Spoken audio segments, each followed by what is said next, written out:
Buenísimas tardes, noches, queridos telespectadores de TV4. Bien hallados, bienvenidos a una nueva edición. Con esta sumamos 949. Nos queda la de la semana que viene, que será 950. Y si esta casa quiere, haremos todavía una última, porque es que tengo invitados que no puedo rechazar, ni mucho menos. Y bueno, pues arrancamos esta edición hablando con un músico nuestro excepcional. Bueno, él no está aquí, pero se ha formado musicalmente aquí, ahora como solista, pero ha estado en muchos grupos, como después hablaremos con él. Se trata de Santi Campos, que está enhorabuena porque saca disco. Santi, bien hallado, bienvenido, gracias por estar con nosotros. Muchas gracias por invitarme. Mira cómo queda, Aprie. Aprie. Luego hablaremos de esta palabra, que también tiene su historia, hay una historia detrás de esta palabra, y la firma de Santi Campos. Como Santi Campos, ¿este es tu disco número? Mira, la primera pregunta ya no sé cómo responder. Unos cuantos. Ha habido discos en solitario entre grupos, entonces yo creo que será como en solitario como el sexto, no lo sé muy bien. Pues la primera parte del programa charlaremos con él y de este disco. Aprie tocará aquí en directo, veremos algún videoclip de él. En fin, disfrutaremos de su compañía, como digo, en esta primera parte de esta edición 949. También con las colaboraciones de Chimo González y de Jesús Montesinos en sus secciones, pero también en la tertulia, en la cuarta tertulia, penúltima ya de esta temporada, sobre experiencia e inteligencia artificial. Por supuesto, nuestro librero de la corte, don Ismael Bonet, y cerraremos el programa hablando con Salvador Beltrán Talamantes de su libro China, la receta del prodigio. O mejor dicho, nos hablará él desde Valencia a través de nuestra colaboradora, la periodista Elga Reategui. En fin, todo esto y muchísimas cosas más en un programa que arrancamos, ráfaga general, y empezamos a charlar con Santi Campos. Pues aquí la ven, la portada a priori minimalista en apariencia, pero Santi, con un gran contenido, significado detrás de esta palabra, Aprie, que como nos cuentas, fue la última palabra que pronunció tu padre en vida, ¿no? No pronunció, sino me la escribió. Mi padre tuvo una demencia, un tipo de demencia que se llama afasia primaria, no me acuerdo de la parte técnica, pero la cosa es que iba perdiendo el habla, iba perdiendo la facultad de mover las motrices en general. Y lo último que me escribió como respuesta a una pregunta doméstica fue... Pero quiero decir que él entendía y contestaba. Él entendía perfectamente, su cerebro funcionaba de maravilla. Pero música, por ejemplo? Sí, aunque nunca tuvo mucho interés en ella. Pero... ¿Sí? ¿No tuvo interés en ella? No. Pero iba perdiendo la facultad de moverse, y lo último que me escribió fue un WhatsApp, que como respuesta a algo que sería: papá, me has dicho que querías que hiciera y tal. Y se quedó así, esa palabra Aprie, que supongo que era aprieta algo, pero se quedó así hasta con tilde. Eso 3 o 4 meses antes de fallecer. Y cuando falleció, abrí el WhatsApp y me encontré con esa palabra. Y yo ya estaba haciendo canciones sobre lo que sentía al respecto. Y bueno, y al final Aprie se ha convertido en un sitio, un espacio geográfico imaginario en el que ocurre todo lo que pasa en el disco. Y de hecho, ese raya que ves ahí es como la línea de las montañas y los árboles de ese Aprie, que es un sitio que en realidad no existe, y en realidad son muchos de mi infancia. Bueno, sabemos el origen del título del libro. ¿Cuál es el hilo conductor, si lo tiene, que podría fusionar las canciones de este disco? Las canciones hablan sobre la enfermedad y la muerte de mi padre, hablan sobre recuerdos infantiles relacionados con él. ¿Fue una relación paterno-infantil intensa, quiero decir? Paterno-filial, como intensa. todas, intensa de muchas formas. La falta es muy difícil en generaciones distintas tener un vínculo que sea totalmente comprensivo por una parte y por otra, pero sí que es muy intenso a nivel de que muchas cosas que a medida que iba perdiendo el habla me iba diciendo muchas más cosas que cuando hablaba. Y bueno, y de eso habla. ¿Esas canciones son cosas que quedaron por decir o no? son todas las cosas que incluso en vida no podría haberle dicho, por su forma de ser.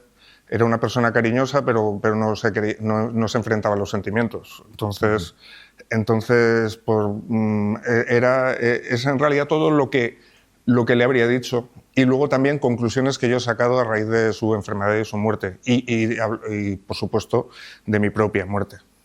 O sea, he llegado a conclusiones sobre mi propia muerte gracias a él también. Has formado parte de muchos grupos, ahora hablaremos de esa faceta.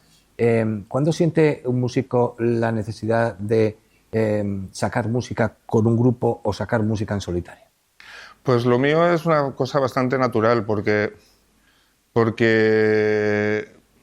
hasta ahora los grupos tenían que ver con las ciudades en las que vivía. Uh-huh. O sea, por ejemplo, en Castellón, en los 90 yo vivía en Castellón y entonces montamos Mal Consejo, y cuando yo me mudé a Madrid monté Amigos Imaginarios, que es el segundo grupo que tuve. Uh-huh. El segundo grupo, digamos, con repercusión. Antes de Mal Consejo tuve otros. Y luego cuando me mudé a Barcelona, pues entre Mal Consejo y Amigos Imaginarios ya hice un par de discos en solitario, monté Amigos Imaginarios, después me mudé a Barcelona, soy bastante nómada por lo que ves, y en Barcelona monté Herederos. Y entre Amigos Imaginarios y Herederos también hice algún disco en solitario. O sea que voy por eso... ¿En Castellón con qué grupos has estado? ¿En Castellón he estado en Mal Consejo, que es el grupo en el que más tiempo he estado, y ahora estoy con un grupo que se llama Back to the Hills. Back to the Hills. Que las canciones no son mías, pero ¿Que cantáis mucho en inglés, además? Bueno, ahora ya no, ahora ya en castellano. Empezamos en inglés porque el cantante era sueco. Ajá. Pero ahí yo toco la guitarra y los teclados. Pero ahora el cantante el chico es José Mario Mulet, que es el que compone. Y estamos todos empujándole para que lo haga en castellano, o en valenciano incluso, pero... Bueno, lo del inglés también tenía su mercado. El inglés tenía su gracia, sí. De hecho hay una pelea ahí. Sí, porque imagino que el inglés pues tiene más salida, ¿no? Musical. Sí. Oye, la importancia también de los vídeos, ¿no? Porque poner imágenes a las canciones, ¿no? Sí. Esto la gente lo quiere hoy en día, ¿no? La gente te busca. Yo creo que hemos llegado un paso más allá. Yo creo que ahora ya son las cosas de las redes sociales, los reels, todo esto que ya nos perdemos en estas cosas, pero el vídeo es algo que fue muy importante en los primeros 20 años de este siglo. Pero ahora ya duran demasiado, ¿no? La gente quiere cosas más cortas. Exacto, o por lo menos de otra manera. Ahora hay como dos corrientes, una es la de la inteligencia artificial, que todo parece súper falso, que sé que vais a hablar sobre el tema hoy, y otro es lo que parezca más inmediato, más así, de andar por casa. Y ahora mismo yo casi no hago vídeos. Los hago, pero grabo un poco el pantano de Sichar y suelto la letra. ¿No hay nada de ella en Apple? Cero. Tienes la guitarra ahí, te la has traído, nos has hecho el honor de... Te vamos a pedir, venga, un par de canciones. ¿Seguidas o quieres...? No, una primero y luego seguimos charlando y después... Bueno, pues esta es la tercera canción del disco, que es la que da título al disco, y habla de... Literalmente fue el día que echamos las cenizas de mi padre en un pantano, que estaría ahí. Uh-huh. Y bueno, es en parte de ahí, y luego ya empieza a hablar de recuerdos infantiles. Venga, vamos con ella. Casi al acabar la tarde esparcimos sus cenizas entre lágrimas y risas. Él se convirtió en paisaje,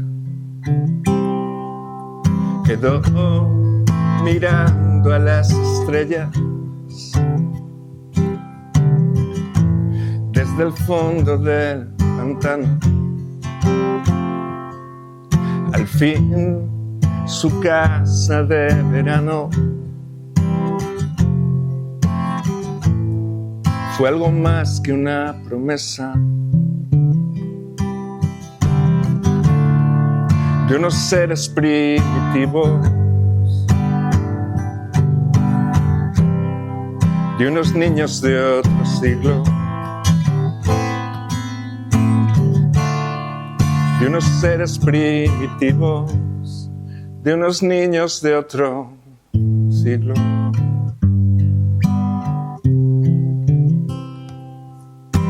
Ya no cogen mis llamadas, nunca ya viene al rescate. Ya no discutimos nunca, nada es tan importante,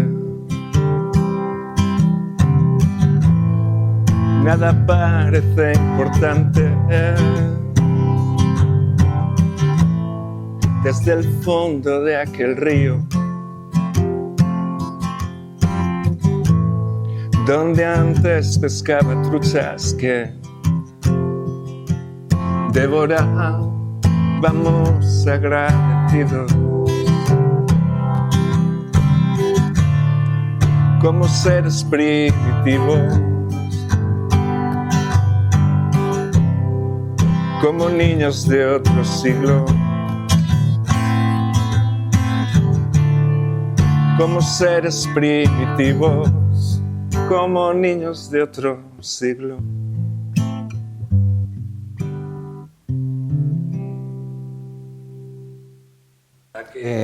Que emociona. Don Ismael, la muerte y sin embargo, ¿Me ha gustado? Cuánta belleza, ¿no? ¿Me ha gustado? Muchas gracias. Y ahora solamente, bueno, porque eso no nos lo va a decir, que sea el pantano Sichar. No es el de Sichar, es un pantano de Segovia. Vale, el pantano de Puente Alta de Segovia. Ay, De hecho, la foto interior del disco sí. es una foto que hicimos el día que ocurrió esto que cuento en la canción. ¿No? Y de hecho está ahí todo mezclado. Bien, bien. Bueno, vamos a ver también fotos que tenemos por ahí, realización, fotos de las redes sociales, porque, Santi, para un músico, me imagino, fundamental, ¿no? Estar ahí en las redes. Sí, hay que estar... Eres coqueto, ¿eh? Eres un tío... Además. Mira, esa foto la hizo Rodrigo Mena es un fotógrafo de Burgos muy bueno. Esa la hizo Rodrigo Mena Ruiz. Sí. Eso ya tiene sus 10 añitos. Vamos, que has tenido el pelo más corto, quiero decir. Sí. Bueno, esta ya no sé ni quién la hizo, pero sí. Jolín. Hemos rescatado cositas. Bueno, esto es de 2003, ¿no? Sí, pero igual la foto es más antigua, ¿eh? Sí. Esto es la época de la pandemia, por cierto, porque eran directos en Instagram, ¿no? y por que Facebook. hacía. Sí. Pero me imagino, Santi, que lo más bonito, Mira, este es muy bonito. Lo más bonito de todo esto son los directos, ¿no? Para cantar. Las dos facetas, grabar discos es una preciosidad, es una maravilla, porque la parte creativa es muy, muy potente y ahí es donde la imaginación funciona a tope. Y luego los directos, la comunicación con la gente, y a medida que me voy haciendo mayor, los directos suelen ser menos ruidosos y más intensos emocionalmente. Entonces, yo también le pido a la gente que viene a verme que ponga algo de su parte. No es un entretenimiento, es un intercambio cultural, es educarnos mutuamente. ¿Hay circuito? ¿Hay circuito? Hay circuito. En España hay circuito. Son sitios muy concretos, dispersos por toda la geografía, pero sí. Mira, ay, qué guapete. Qué templado, ¿no? Pareces el ejecutivo de una... Sí. Aquí es que hicimos... ¿Sabes lo que es el CinemaScore? Sí. Pues hice el CinemaScore de una película que se llama Gattaca. Ah, amigo. Y entonces nos vestimos como también. los actores... No, hice la música de esa película. yo digo. Y entonces, como la música era en directo, nos disfrazamos como los personajes de la película. Muy bien. Sí. Ahí eso es Zaragoza. Santiago. La foto dice todo, Santiago. Oye, he leído que el disco está hecho aquí en Castellón, pero... Está en mi casa, hecho en mi casa. ¿Pero remasterizado? En Portland. ¿En Portland? Sí. ¿Eso qué es? Pues porque uno graba, esto yo flipo, uno graba un disco en su casa y se lo remasterizan en Portland. Sí, Qué guapo, ¿no? lo grabamos entre mi casa y la casa de mi productor que está en Barcelona, JJ Estremera, y luego cuando ya estaba acabado lo mandamos a Portland, a un estudio que se llama Type Foundry Records, que el masterizador es Adam Seltzer, que es un tipo super pro y que ya llevo trabajando con él varios discos. Qué guapo. Oye, hablábamos del poder de la imagen, ¿no? Y el videoclip. Hay una canción, oye, a mí, yo la conocía Y la verdad Este es JJ Estremera, por cierto, el productor. JJ Estremera, muy bien. Sí. Sí. Que se llama Podría llover, me encanta la letra porque transmite un optimismo. Sí.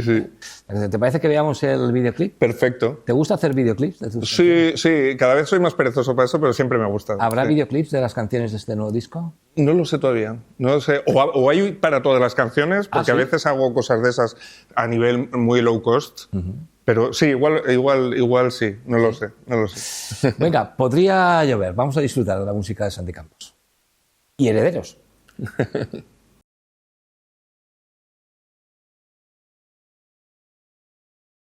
Podría caer el cielo de golpe, podría llevarse la grúa a tu coche, salirle goteras al que vive abajo, podrías perder tu triste trabajo, que sea domingo y ya no seáis dos, morirte mañana y que exista Dios, podrían odiarte todos tus amigos, podrías querer tener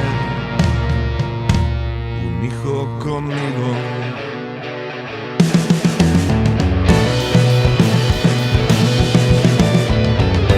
Podría ser peor. Podría ser peor.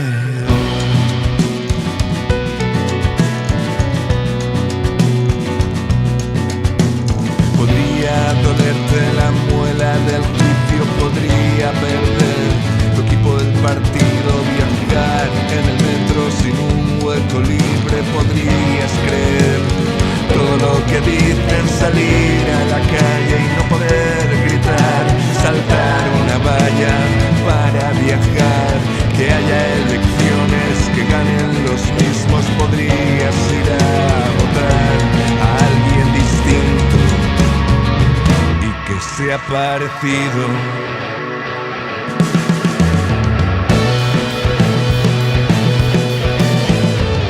Podría ser peor. Podría ser peor.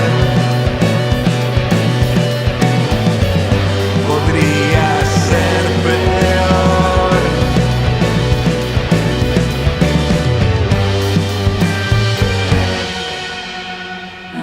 Podrías estar equivocado. Podrías tener razón. Hacer de esto una montaña. Podrías esta vez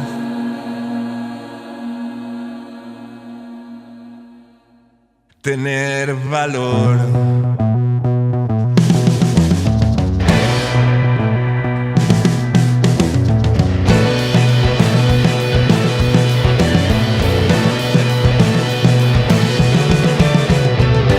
Podría ser peor. Podría ser peor. Podría ser peor.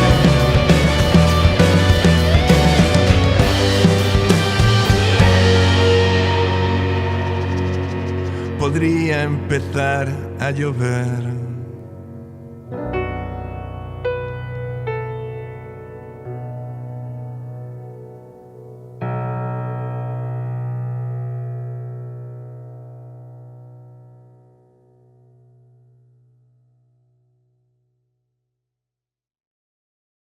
Porque era Santi Campos y Herederos, ¿no? En esa época sí. En esa época sí. En esa época sí. Ahora cuando... ¿Herederos de dónde eran? De Barcelona. De Barcelona. De hecho, él es de Barcelona, JJ. Y ahora en directo, cuando toco con grupo de Santi Campos e hijos. ¿E hijos? Porque me gusta el rollo ese de empresa antigua. ¿Pero son tus hijos? No, Ah.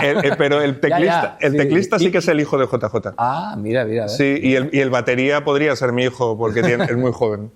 ¿La Sí. gente joven qué tal con tu música? ¿Cómo encaja? De público inexistente. A nivel músicos lo entienden muy bien y lo disfrutan mucho. Porque hay buenos músicos aquí ahora. Buah, brutales. Hay mejores músicos jóvenes ahora que en mi época. Que cuando yo era joven el aprendizaje era más a trompicones, ahora ya vienen ¿Esta muy... es tu casa? Esa es mi casa. ¿Tu casa? ¿Ahí se grabó el Esa disco? es mi perra, Nika. ¿Ahí se grabó el disco? Sí, sí, sí. El cuadro es chulo, ¿eh? Ese cuadro es una copia de Tamara de Lempicka, de un cuadro que se llama Saint-Tropez. Venga, para despedir, ¿qué canción nos quieres tocar? Amor destartalado es una canción que describe a mi padre, su forma de querer. Fue una persona maltratada de niño que nunca nos maltrató y que nos trató con cariño. Entonces habla un poco de eso. Maltratado de niño y que nunca maltrató. Y que nunca maltrató. Qué bonito, ¿no? Sí. Sí, Qué se llama bonito. Amor Duro, destartalado. duro, pero fue duro, por supuesto él, fue duro. pero bonito. Pero me parece maravilloso que llegara a ese tipo de conclusiones de una manera torpe y a trompicones, pero sí llegaba a ¿Y vosotros vosotros sabíais su historia, conocíais su historia? Sí, él la contaba. Sin dramatismos y sin profundizar mucho en el tema, pero sí. Qué lección de vida, ¿no? Pues sí. Venga, vamos con él. Vamos con ello.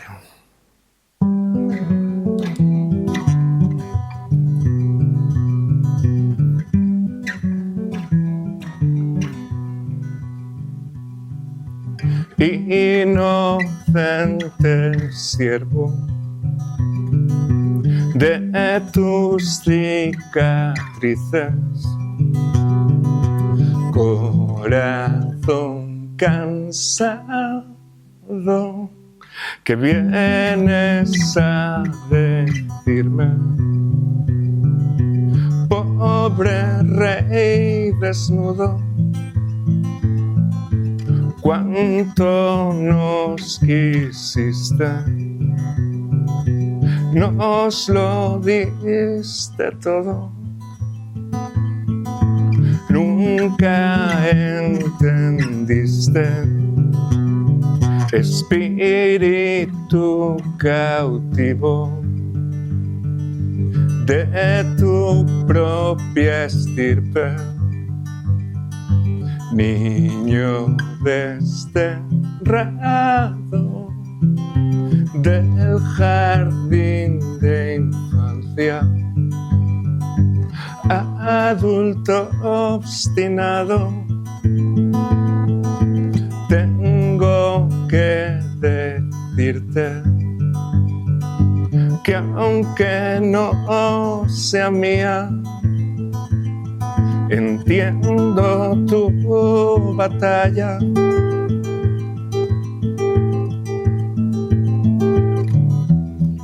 Bastante hiciste con no repetir lo que aprendiste. Guardaste el daño, nos diste tu amor. Destartalado, destartalado.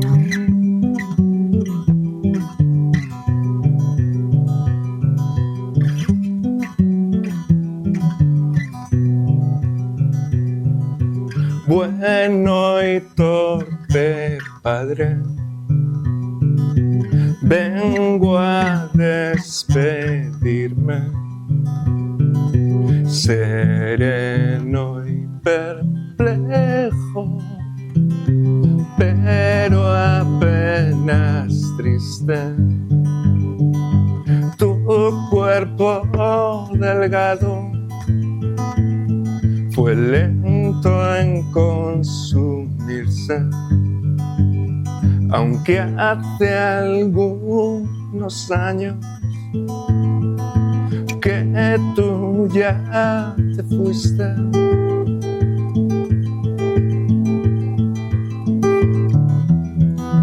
Casi apagado, venerable rey,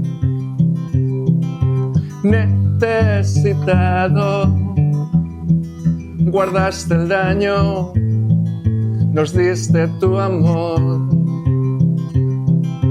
Destartalado, bastante hiciste, nos diste el amor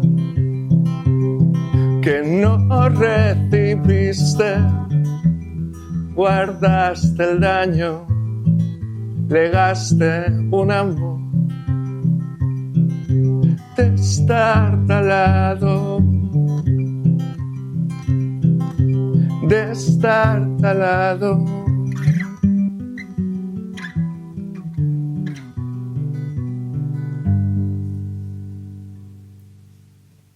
Santi, si viviera y pudiera escribir tu último WhatsApp después de escuchar estas canciones, ¿qué crees que te diría? Yo creo que diría, no digas tonterías, o algo así, muy poco emocional. O sea, él era emocional de otra manera. Podía irse a 1000 kilómetros a ayudarte porque el coche se te había estropeado, pero Hablar no. Oye, ya para acabar, ¿esto es terapia también? Esto es... yo creo que es terapia, pero no necesariamente es una terapia positiva, porque tú sacas conclusiones, pero tú necesitas a un profesional que te diga si vas por buen camino o no vas por buen camino. Sí, desde luego sirve para luego ir a terapia y decir, mira, tengo todo esto. Pero sí. Oye, ¿qué va a ser de Apli ahora que ya...? Pues el día 19 de junio salió y acaba de extender sus alas y ahora volar por todos los sitios donde me dejen enseñarlo. Pues Santi Campos, que sean muchos y Muchas que gracias, tengamos Antonio. aquí de nuevo, porque ha sido de verdad un placer y una entrevista muy bonita. Yo lo he pasado he disfrutado mucho. Muchísimas gracias. Quédate un momento con nosotros. Seguro que los conoces. Quillus, se llaman Quillus o Quilius o no sé. Son de aquí de Castellón. Sí. Man-Made Tragedy es el tema que nos han enviado para que lo pongamos aquí. Podremos.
Más cositas.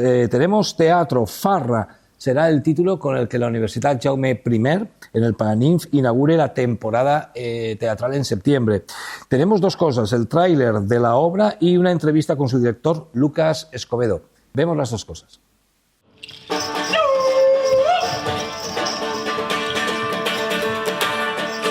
La comedia es una fiesta que está llena de verdad, aunque es todo una mentira y nada pasa en realidad. De la vida es un espejo donde podernos mirar. Lo que pasa aquí es muy serio, en el alma quedará.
Farra es un espectáculo que habla de la celebración y de la alegría de vivir.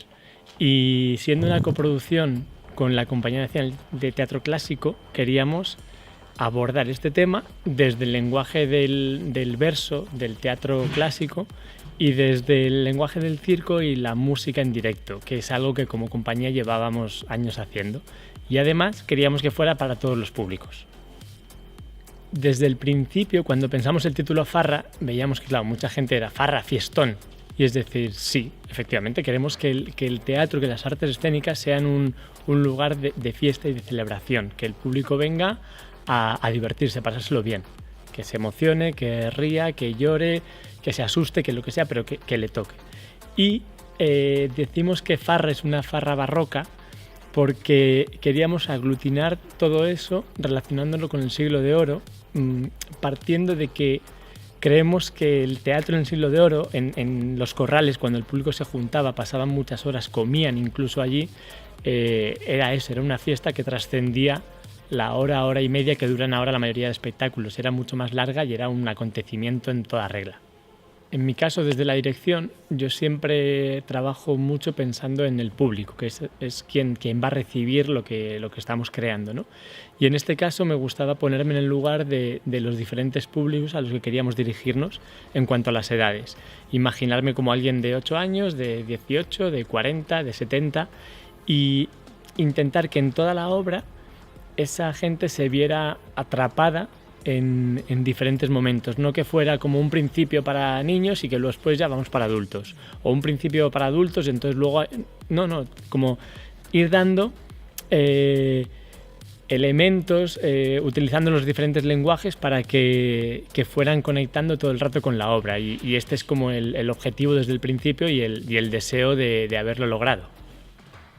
Como compañía llevamos varias producciones que hemos hecho de manera independiente. Habíamos hecho ya alguna coproducción a nivel provincial o autonómico en Alicante y la Comunidad Valenciana con alguna administración de allá, pero efectivamente dar el salto a una coproducción a nivel estatal con la Compañía Nacional de Teatro Clásico era un sueño. Y desde que se empezó a gestar esto con las primeras reuniones hasta que por fin ahora ya se va a hacer realidad el estreno aquí en el Teatro de la Comedia, es un sueño, es un salto maravilloso e inolvidable y que estamos ahora viviéndolo y que yo creo que cada día que pasa somos conscientes o empezamos a ser más conscientes de que es realidad.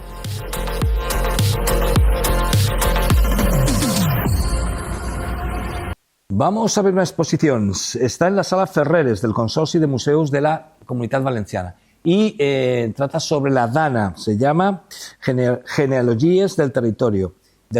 Está en el Centro del Carmen, Sala Ferreres, durante todo el verano, una exposición de obras con temática, incluso con materiales recogidos de pues aquellos días tan trágicos de la Dana. Vamos a verlo.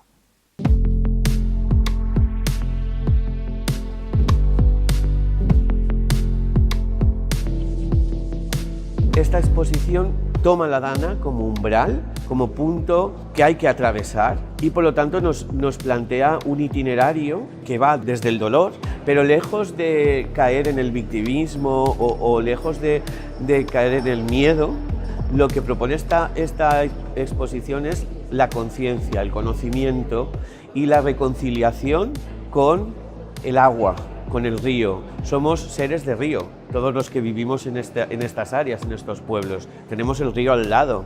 Por lo tanto, hemos estado como de espaldas y la naturaleza nos ha hablado. Así que esta exposición trata de establecer las relaciones que existen entre la creación contemporánea y el medio. Desde el primer momento pensamos que el trabajo en relación con ellos y con ellas era un trabajo a largo plazo, era un trabajo que merecía de nuestra atención continua y por eso hemos mantenido ese acompañamiento y la visibilización de su trabajo durante este año y medio. Primero con una primera exposición, La huella de la Dana en la práctica artística, luego compartiendo una serie de píldoras audiovisuales que hablaban de ellas y de ellos, y ahora, un año y medio después, mostrando su obra, mostrando la manera con la que como artistas se comunican con la sociedad en una sala como es la Sala Ferreres del Centro del Carmen. La huella de la Dana fue un proyecto que duró bastantes meses, en los que en la primera fase hicimos un mapeado y una identificación de artistas y proveedores y gestores culturales y en definitiva el ecosistema que había operando y trabajando en la zona afectada, y luego hicimos una serie de entrevistas y visitas a los espacios de trabajo, que son normalmente espacios muy invisibles en el ámbito del arte. Y también son muy invisibles los artistas, que muchas veces vemos lo que producen, pero no vemos ni en qué condiciones, ni en qué lugares, ni siquiera cómo son sus voces o cómo es su manera de expresarse. Entonces, a partir de una serie de preguntas sobre cómo les había atravesado la Dana y qué deseaban o qué imaginaban para su futuro como artistas, elaboramos una exposición pensada como un espacio de escucha, de reflexión y de diagnóstico. Gracias a ese mapeado y a conocer su situación, hemos podido dar un paso más, donde en esta exposición se ven también los artistas, pero ya en su parte formal, ¿no? Lo que producen está en sala y mediante la huella de la Dana hemos visto en muchas ocasiones dónde lo han producido y quiénes están detrás. Era un reto articular toda esa información, esos artistas, de 21 pueblos, de distintas generaciones, distintos lenguajes, distintos niveles de afectación de la Dana. No me refiero a lo material, sino a lo emocional. Hay artistas que han hecho borrón y cuenta nueva, que tienen un distanciamiento con el tema, otros que lo han perdido todo, que tienen una necesidad, ¿no?, de sanación, otros artistas que están en pleno proceso creativo hacia otras derivaciones por culpa del impacto de la Dana. Por lo tanto, era una complejidad muy grande, ¿no? El impacto visual que nos da la exposición es que es muy diversa. O sea, la respuesta ante los mismos contextos son radicalmente opuestos, tanto a nivel estético, a nivel técnico, a nivel poético, a nivel conceptual. Por lo tanto, tenemos una exposición que puede ser un termómetro del estado vital del arte contemporáneo en el territorio.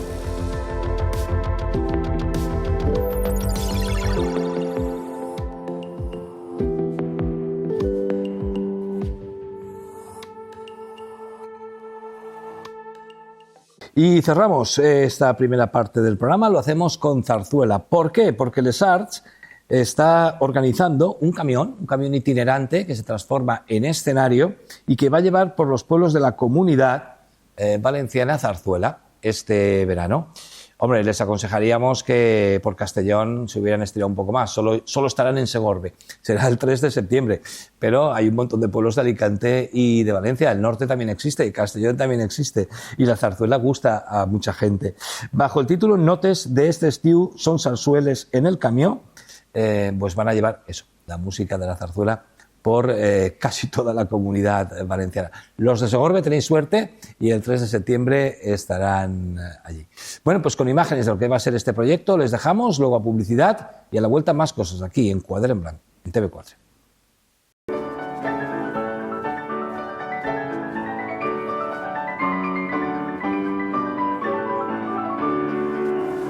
Las muchachas que están en Manila llevan siempre la mano de pay.